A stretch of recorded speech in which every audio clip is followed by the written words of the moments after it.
the Lord. Hallelujah. Dear friends, greetings from Father Franklin D'Souza from the Diocese of Shimoga. Today I am going to share with you 23rd Sunday in Ordinary Time, the readings of this Sunday, September 10th. Let us pray. Heavenly Father, I praise and glorify Thy name. I thank You for giving us these readings today. Let these readings bring healing to us, inspire us, give us Your Holy Spirit so that we may understand what we read and what I explain. We ask this through Christ our Lord. Amen. First reading is from Ezekiel chapter 33, verses 7 to 9. Thus says the Lord, You son of man, I have made a watchman for the house of Israel. Whenever you hear a word from my mouth, you shall give them warning from me. If I say to the wicked, O wicked one, you shall surely die, and you do not speak to warn the wicked to turn from his way, that wicked person shall die in his iniquity, but his blood I will require at your hand. But if you warn the wicked to turn from his way, and he does not turn from his way, that person shall die in his iniquity, but you will have delivered your soul. Psalm 95. Oh, that today you would listen to his voice, harden not your hearts. Come, let us ring out our joy to the Lord. Hail the rock who saves us. Let us come into his presence giving thanks. Let us hail him with a song of praise. Oh, that today you would listen to his voice, harden not your hearts. Oh, come, let us bow and bend low. Let us kneel before God. Let us kneel before the God who made us. For he is our God and we, the people who belong to his pasture, the flock that is led by his hand. Oh, that today you would listen to his voice, harden not your hearts. Oh, that today you would listen to his voice, harden not your hearts, as at Meribah, as on that day at Massa in the desert, when your forebears put me to the test, when they tried me, though they saw my work. Oh, that today you would listen to his voice, harden not your hearts. Second reading from the letter to the Romans by St. Paul, chapter 13, verses 8 to 10. Brethren, owe no one anything except to love each other, for the one who loves another has fulfilled the law. For the commandments, you shall not commit adultery, you shall not murder, you shall not steal, you shall not covet, and any other commandment are summed up in this word: you shall love your neighbor as yourself. Love does no wrong to a neighbor, therefore love is the fulfilling of the law. Acclamation. In Christ, God was reconciling the world to himself and entrusting to us the message of reconciliation. Gospel according to Matthew chapter 18, 15 to 20. At that time, Jesus said to his disciples, If your brother sins against you, go and tell him his fault between you and him alone. If he listens to you, you have gained your brother. But if he does not listen, take one or two others along with you, that every charge may be established by the evidence of 2 or 3 witnesses. If he refuses to listen to them, tell it to the church, and if he refuses to listen even to the church, let him be to you as a Gentile and a tax collector. Truly I say to you, whatever you bind on earth shall be bound in heaven, Whatever you loose on earth shall be loosed in heaven. Again I say to you, if two of you agree on earth about anything they ask, it will be done for them by my Father in heaven. For where two or three are gathered in my name, there am I among them. Dear friends, Jesus concludes the message of today. For where two or three gathered in my name. Two or three gathered in my name. How two or three will come together? They will come together in spirit. They will come together in love. And when they come together, God dwells there. God dwells in a community. If you remember, when God created Adam and Eve, and the first son was Cain, then we know Abel. Cain kills Abel, and God asks a question. Cain, where is your brother? Where is your brother? And he says, am I my brother's keeper? Whatever answers, but the answer is yes. We live as not individuals. We live in a community, at home, father, mother, and children.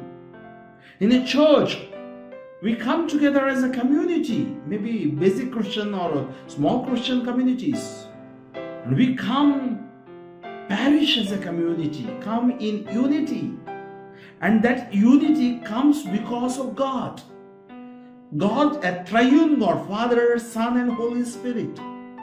We know the Holy Family, Joseph, Mother Mary, and Jesus. There is love. There is Spirit working there. Now all of us want our prayers to be heard. All of us want that God should listen to us. The basic thing we forget, we don't come together. You know, earlier days we used to come together in family. That's why we have this saying, family that prays together stays together. There was a binding with the Spirit, with God. Today people have forgotten God. Individualistic we have become. No need, they don't go for prayer, no church. For the name's sake they have become Catholics, only baptized, that's all. Don't think that we are going to get salvation because only of our baptism. I'm sorry. And that is the tragedy of today. And you know, Jesus draws, this very clear in this message today. The first reading is from the prophet Ezekiel. He says to Ezekiel, tell the person who is doing wrong, the wicked man, tell him what you are doing is wrong. If you don't tell and it dies, you will be responsible for his soul. And if you tell him and it doesn't change, he will be responsible for his soul and you will not be troubled by me. Or your soul will be restored, or you will attain your salvation. Am I my brother's keeper? Yes. We know sometimes in our own community, we know in our own family members doing wrong thing, we have every right to tell him, tell her, what you are doing is wrong. You know, today in the world, everything is changing. Wrong becomes right and right becomes wrong. Truth becomes lie, lie becomes truth today. That is what happening. And there is a mentality, chalta hai, okay. No, it is not okay. God says it is not okay. Wicked should not die in his wickedness.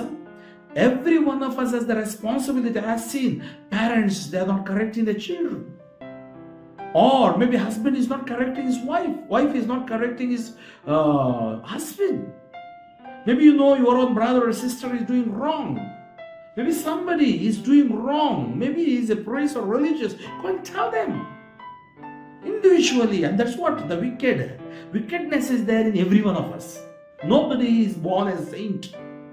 All of us are weak. Fleshly desires are there. And sometimes we think that nobody knows it. And when it is revealed, that is your disaster. That's your disaster. That's why God says to Ezekiel, warn the wicked. That is the responsibility. And when after warning he doesn't listen, then he is responsible. If you don't warn, you are responsible. See how beautiful it is. That means we are responsible for one another.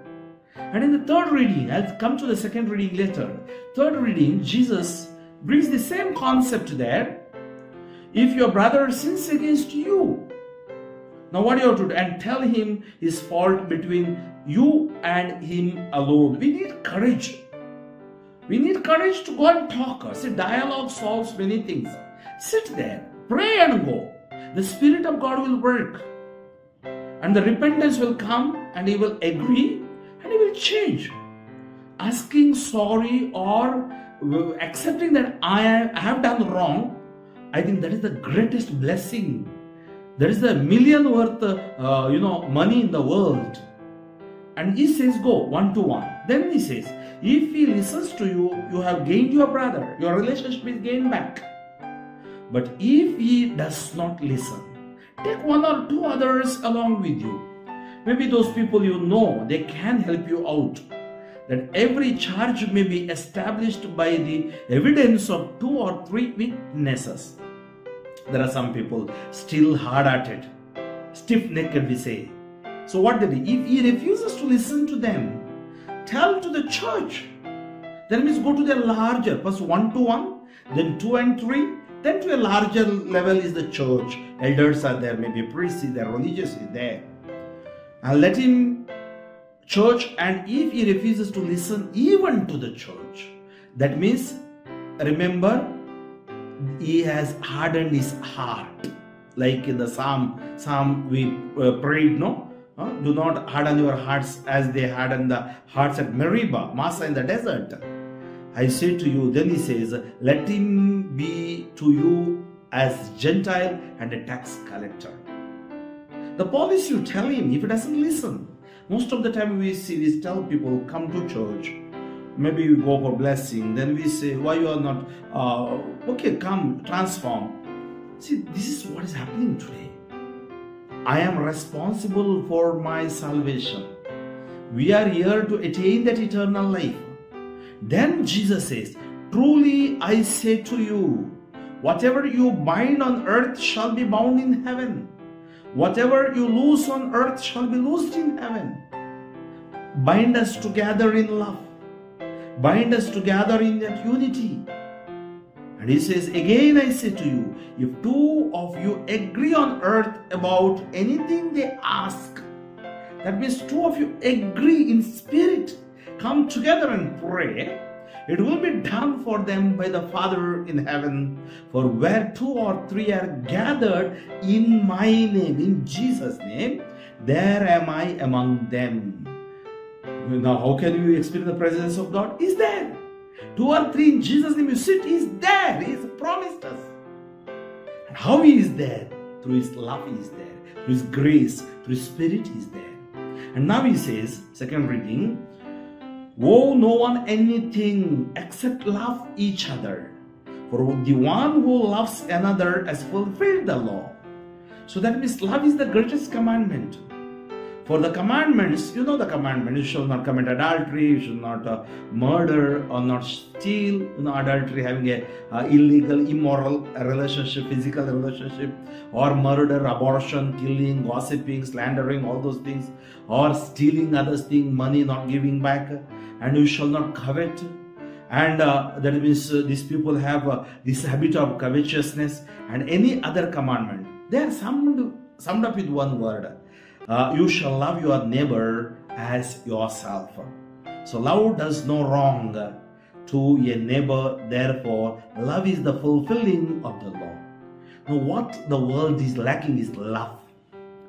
Let us ask the question. Let us not worried about the world. Let us ask ourselves, am I experiencing scarcity of love? You know, the scarcity of the water, scarcity of money in the family. But the greatest problem is scarcity of love. Feeling lonely, empty, there is no one. Suicidal tendencies, negativism attacks us. But God says, God is with us. I am with you. And that is the promise. Let us give up our wickedness. Let us give up all our shortcomings and weaknesses. Let us offer it to the Lord and ask the Lord to cleanse us, heal us, and deliver us. Heavenly Father, I praise and glorify thy name. I surrender my brothers and sisters into your mighty hands. Lord, as we have heard this word, let this word heal my people, touch my people, even me. Let it cleanse every one of us, Lord. Very especially, help us to love and obey you. Help us to be strong in a personal prayer and community prayer. Help us to be strong in the power of the Word of God and lead a life according to the Spirit. Jesus, I pray those who are in need of your healing touch, all the wickedness may vanish. I bind the sin disturbances. I pray for the physical healing, mental healing, spiritual healing, psychological healing, which they are in need of. Pray for the healing and deliverance. I pray for the anointing. Touch, bless, heal for your glory. In Jesus' name I pray. May Almighty God bless you, the Father and the Son and the Holy Spirit. Amen. Kindly share this word with your friends. If you have a WhatsApp group, just forward the link to others. God bless you.